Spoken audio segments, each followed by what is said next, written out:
Comenzamos con la grabación del tema 4 dedicado a los activos no corrientes. En primer lugar, antes de comenzar vamos a repasar la definición de activo. Dedicamos unos segundos, vamos a pensar qué es un activo. Un activo es un bien, un recurso, un derecho que la empresa controla, ¿vale? La empresa tiene el control sobre él y este activo, este bien, este recurso o este derecho le permite a la empresa generar beneficios económicos futuros. Recordad que podemos tener activos corrientes y activos no corrientes. ¿Qué son los activos no corrientes? Son activos que van a permanecer en la empresa a largo plazo y que pueden ser de distinta naturaleza. ¿Vale? ¿A qué tipo de activos no corrientes vamos a dedicar este tema 4? A los activos tangibles, en lo que llaman ahí, lo que se denomina ahí inmovilizado material, a los activos intangibles y también vamos a dedicar un poquito a los activos inmobiliarios. ¿De acuerdo? Comenzamos entonces con el inmovilizado material o los activos tangibles.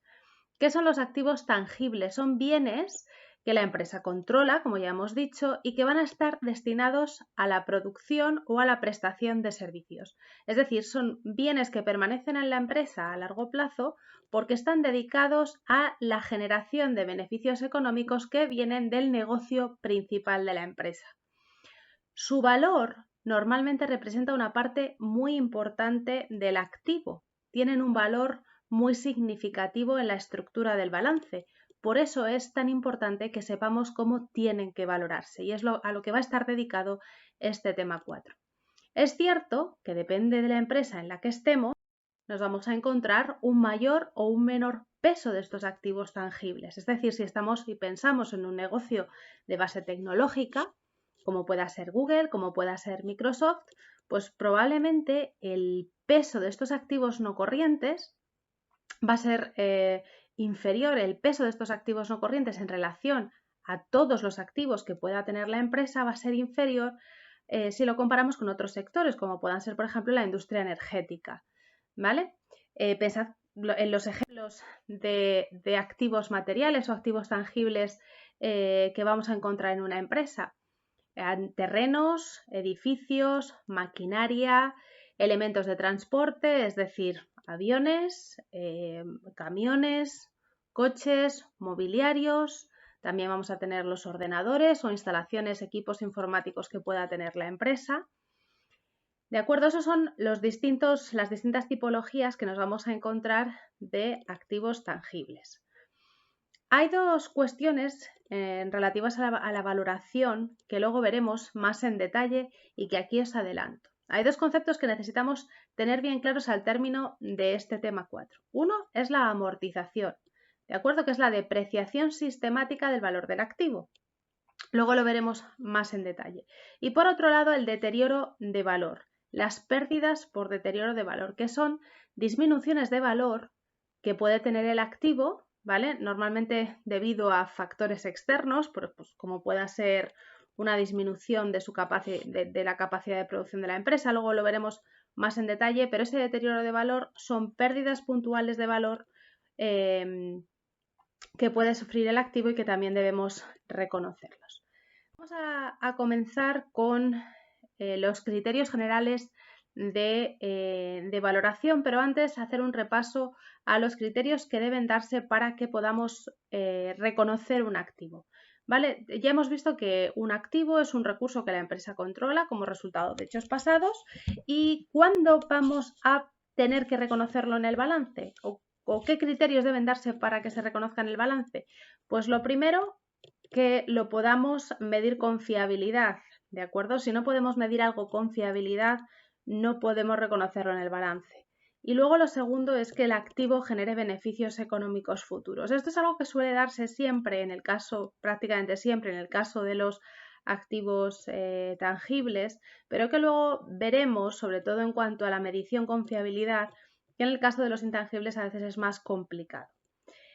Por lo tanto, si tenemos un activo tangible que cumple la definición de activo para el que tenemos una medición fiable y genera beneficios económicos futuros, ese activo va a estar en el balance. Bien, seguimos. ¿Qué valor inicial le damos a ese activo? El criterio de valoración inicial para los activos tangibles es el que tenéis ahí. precio de adquisición más costes adicionales hasta que el activo esté en condiciones de uso. Es decir, si compramos una nueva maquinaria para nuestra fábrica, ¿cuál es el valor de esa nueva maquinaria? ¿Cuál es el valor que le debemos dar a esa nueva maquinaria y por qué valor reconocemos esa máquina? Bueno, pues por lo que nos cuesta el precio de adquisición más todos los costes adicionales que tengamos en los que la empresa incurra, como puedan ser seguros de transporte, como pueda ser el propio coste de transporte, como pueda ser la instalación de esa nueva máquina. Todos esos costes se suman al precio de adquisición y ese sería el valor inicial del activo. Vamos a ver con un ejemplo.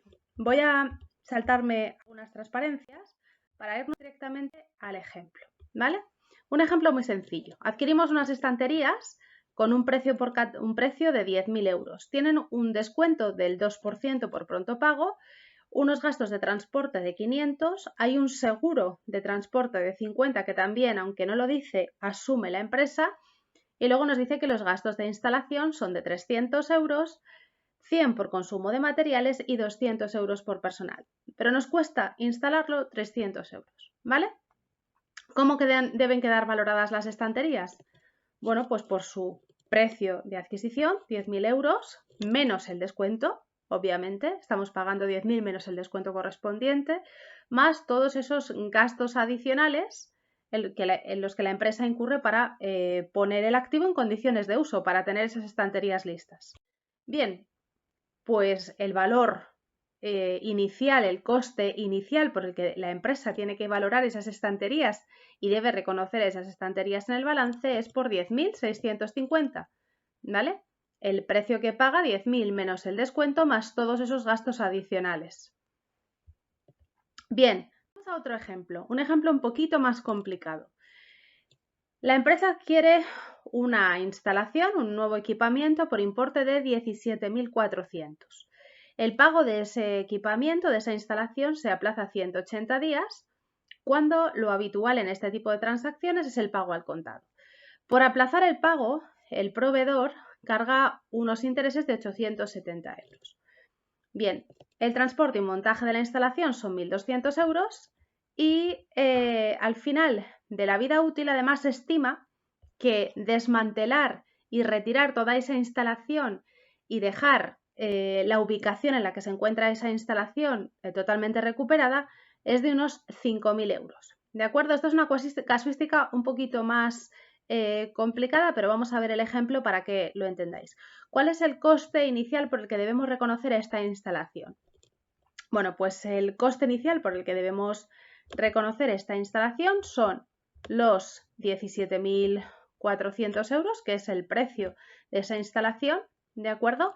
Más todos los gastos adicionales que me permiten poner en marcha esa instalación, ¿de acuerdo? ¿Y cuáles son los gastos adicionales que me permiten poner en marcha esa instalación? Bueno, pues los 1.200 euros, que es el transporte y montaje de esa instalación, ¿vale? Además, la norma me dice que en ocasiones, hay veces en los que al término del uso de esa instalación, como este es el caso, la empresa se ve obligada a desinstalar, ¿vale?, toda esta infraestructura que monta. Y que en esas ocasiones en las que es necesaria una desinstalación al término de la vida útil, debe estimar ese desmantelamiento, ¿vale?, calcular su valor actual, es decir, el valor actual de 5.000 euros y sumárselo a su coste inicial. ¿De acuerdo? Así que vamos a ver cuál sería entonces, en este caso, el coste inicial que le debería dar a esa instalación. 17.400, el precio que hemos pagado. El transporte y el montaje, 1.200. Y además, el valor actual de esos 5.000 euros, ¿vale? Actualizando ese valor actual, es decir, la empresa estima que dentro de 5 años, por ejemplo, al término de su vida útil, va a tener que desembolsar 5.000 euros por desmontar toda esta instalación, ¿vale? ¿Cuál es el valor al momento presente? ¿Cuál es el valor actual de esos 5.000 hoy? Pues actualizamos ese flujo de caja y el valor actual serían los 3.736, de tal manera que el coste inicial por el que yo debo reconocer esta instalación es de 22.336. Y muchos diréis, bueno, ¿y qué hago con los 870? Creo que eran 870, los intereses, ¿verdad? ¿Qué hacemos con esos 870 euros de intereses? Bueno, pues esos 870 euros de intereses no los podemos sumar, ¿vale? Los 870 euros de intereses son un gasto financiero para la compañía, pero que no se suma al valor de este bien, ¿de acuerdo? Asientos contables, bueno, pues lo tenéis aquí. Asientos contables, vamos a reconocer el activo no corriente por el valor que hemos dicho, los 22.000.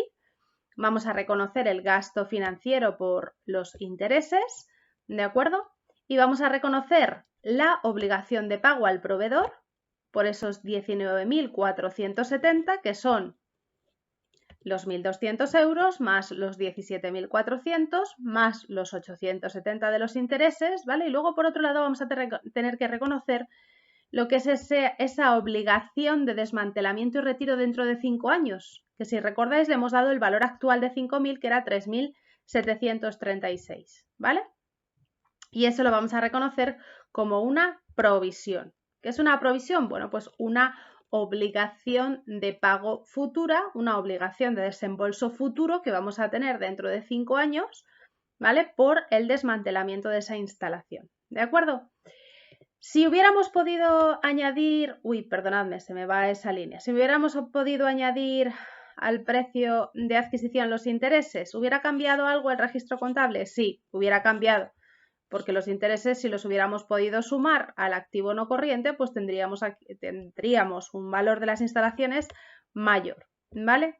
Pero no es el caso. Como os digo, la normativa española solo permite que este gasto pueda imputarse al valor del activo no corriente en casos muy específicos y establecidos en la norma, donde no creo, bueno, ahora mismo no vamos a entrar, ¿de acuerdo?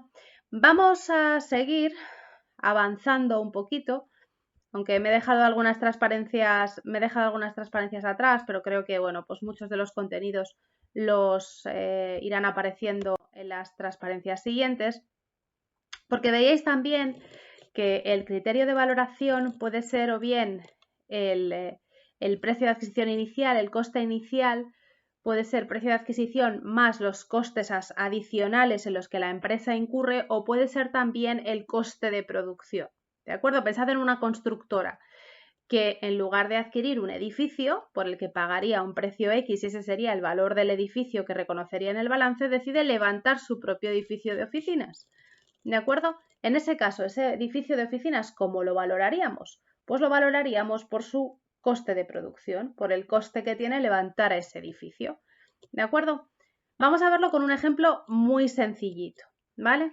Una empresa que se dedica a fabricar mobiliario y lo que hace es fabricar el mobiliario de sus propias oficinas. ¿De acuerdo? No lo compra, sino que lo fabrica. Y ese mobiliario que utiliza en sus oficinas lo va a tener valorado en el activo, ¿vale? De su balance. Bien, ¿por qué valor? Por su coste de producción. Imaginad que se gasta 2.000 euros en materiales, 5.000 euros en el coste de personal de construir ese mobiliario y, bueno, tiene otra serie de gastos adicionales por 1.100, ¿vale? Coste de producción, 8.100. ¿Cómo reconocemos contablemente esos 8.100 euros? Voy a saltar una transparencia. Veréis aquí que dice, inicialmente se realizó el registro contable correspondiente, es decir, en la medida en la que la empresa está construyendo su mobiliario, pues obviamente día a día, semana a semana, mes a mes, tiene que ir registrando los gastos que tiene la compra de las materias primas, de la madera, los gastos que tiene por las nóminas de personal y los otro tipo de gastos que pueda tener, ¿de acuerdo? Eso lo tiene que ir haciendo día a día, registrar el gasto en el que va incurriendo. Bien, ¿qué pasa cuando el mobiliario está terminado? Bueno, pues que lo que tiene que hacer la empresa es reconocer ese mobiliario por el valor estimado, por su coste de producción, ¿vale? Y a continuación, lo que tenemos que hacer es reconocer un ingreso de explotación, ¿vale? Por 8.100 ¿Y cuál es la función de este ingreso? Bueno, pues la función de este ingreso es compensar todos los gastos anteriores que teníais en la anterior transparencia, que la empresa ha ido registrando periódicamente según iba construyendo este mobiliario, ¿vale? Y una vez el mobiliario está terminado, la empresa lo que hace es reconocerlo, mobiliario por 8.100, y automáticamente, para compensar todos los gastos anteriores en la cuenta de pérdidas y ganancias, reconoce un ingreso de explotación por este mismo importe. Este ingreso de explotación se reconoce en una cuenta que se llama trabajos realizados para el inmovilizado material, ¿vale? Lo encontraréis en los modelos de la cuenta de pérdidas y ganancias, lo encontraréis, es una de las primeras líneas del modelo de la cuenta de pérdidas y ganancias, y lo que hace, su función es compensar todos aquellos costes en los que ha incurrido la empresa a lo largo del ejercicio para construir este mobiliario, ¿vale? Olvidaros aquí de la palabra en curso, pensad que el mobiliario está terminado y una vez está terminado se reconoce, y para compensar esos costes previos reconocidos, esos gastos previos, de forma simultánea al reconocimiento de este activo no corriente, se reconoce un ingreso, ¿vale? Esto es lo que llamamos capitalización de gastos, ¿de acuerdo? Capitalización de gastos, es decir, revertir el reconocimiento de todos los gastos anteriores o compensar todos los gastos previamente reconocidos con una cuenta de ingresos, ¿vale? Que automáticamente tiene como contrapartida el reconocimiento de un activo no corriente, ¿de acuerdo? Ya veremos algún ejemplo más sobre ello, pero olvidaros también de este asiento que confunde más que ayuda, ¿vale? Si queréis en una tutoría más adelante, pues podemos ver qué significa, aunque también os digo, estos dos asientos son equivalentes, ¿vale? Son equivalentes, ¿de acuerdo? El asiento que tenéis abajo es en el que yo me he centrado porque es la forma que tiene la normativa española de reconocer la capitalización de gastos, que repito, no es más que la compensación de gastos previamente reconocidos con este ingreso, ¿de acuerdo? Con el fin de que el efecto en pérdidas y ganancias sea cero y que lo que reconozca la empresa sea efectivamente un activo no corriente, ¿de acuerdo? Bien, seguimos entonces. Otra cosa más, hay ocasiones en las que una vez tenemos, por ejemplo, hemos adquirido un edificio, ¿vale? Y ese edificio va a necesitar de un mantenimiento continuo, ¿vale? Vas a necesitar tener un personal de mantenimiento, un personal de limpieza, electricistas, fontaneros, que periódicamente mantengan ese edificio en las condiciones actuales de uso. Ese mantenimiento es un gasto, ¿de acuerdo? Pero hay ocasiones en las que puede que, pasado un periodo largo de tiempo, lo que necesites es rehabilitar ese edificio, ¿vale? Eso es lo que le pasó, por ejemplo, a la Torre Europa que tenéis enfrente del Bernabéu. Creo que fue el año pasado o hace 2 años, el edificio se rehabilitó por completo por dentro, se realizó una inversión fuerte en el edificio. Bien, pues esa inversión que tú realizas en la rehabilitación del edificio no es un gasto. Esa inversión que tú realizas en la rehabilitación del edificio es un mayor valor del activo, ¿de acuerdo? ¿Vale?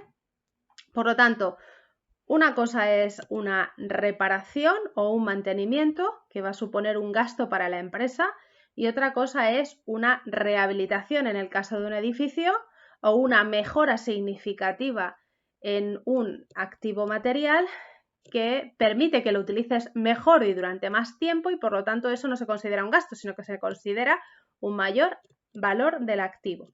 Pensad también, por ejemplo, en un barco o en un avión, que la empresa decide, bueno, pues mejorar sus condiciones interiores o sustituir los motores y por lo tanto darle una mayor durabilidad.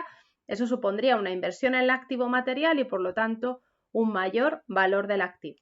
Bien, seguimos. Por ejemplo, tenéis este ejemplo a colación de las reparaciones y ampliaciones que comentábamos ahora. El equipo informático de una compañía necesita ser reparado, ¿vale? Aprovechando la ocasión, decide incorporar en el equipo informático determinadas mejoras que suponen un aumento en la capacidad de memoria. Dice, el técnico pasa dos cargos, uno por importe de 1.000 y otro por 20.000 en dos facturas. Bien.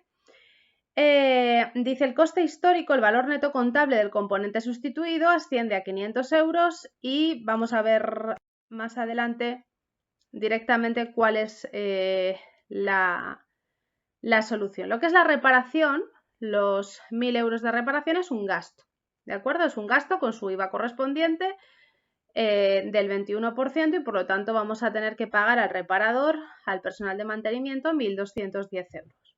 Bien. La ampliación supone una mejora y por lo tanto un mayor valor del activo no corriente, ¿de acuerdo? Así que vamos a reconocer esa mejora por 20.000 como un mayor activo no corriente, ¿vale? En esta cuenta específica de equipos para procesos de información, el IVA soportado correspondiente de 4.200 euros, lo que supone un desembolso de 24.200, ¿vale? Fijaos, el IVA no se suma, ¿vale? El IVA no se suma nunca, jamás, al valor del activo no corriente, ¿vale? El IVA es un impuesto, eso tenéis más adelante la explicación, es un impuesto que no grava a las empresas, su objetivo no son las empresas, son los consumidores finales, la empresa no es más que un mero intermediario que recauda, ¿de acuerdo? El IVA repercutido, soporta, pero luego este soportado se va a compensar con el repercutido y va a haber liquidaciones periódicas, lo veremos más adelante en el tema relativo a las ventas. Bien, ¿qué pasa? En este ejemplo lo que tenemos es un componente que se sustituye, ¿vale? Ampliamos la memoria, pero sacamos las viejas. Entonces, el valor de ese componente que se sustituye hay que quitarlo, darlo de baja, ¿vale? El ejercicio nos da aquí los datos, nos dice el valor neto contable del componente sustituido es de 500 euros. El valor inicial era de 15.000, bueno, lo acabo de borrar todo con esta tiza negra que tengo por aquí, y estaba prácticamente totalmente amortizado por valor de 14.500, con lo cual el valor neto contable era de 500 euros exclusivamente. ¿Cómo damos de baja cualquier activo?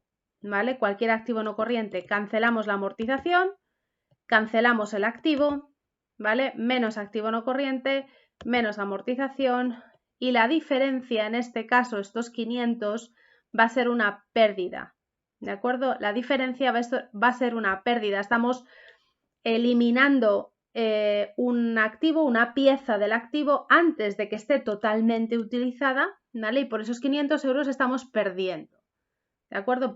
Perdiendo poquito, porque al mismo tiempo lo que estamos haciendo es invertir para darle una mayor durabilidad al activo. Bien, y el concepto de amortización, cómo lo calculamos y los parámetros más importantes que debemos tener en cuenta es algo que vamos a ver en el siguiente vídeo, ¿de acuerdo? Paramos entonces aquí, esta es la primera parte en relativa a los activos no corrientes. Recordad, valoración general de los activos materiales, es lo que hemos visto hasta ahora, y continuamos en el siguiente vídeo con la valoración del concepto de amortización.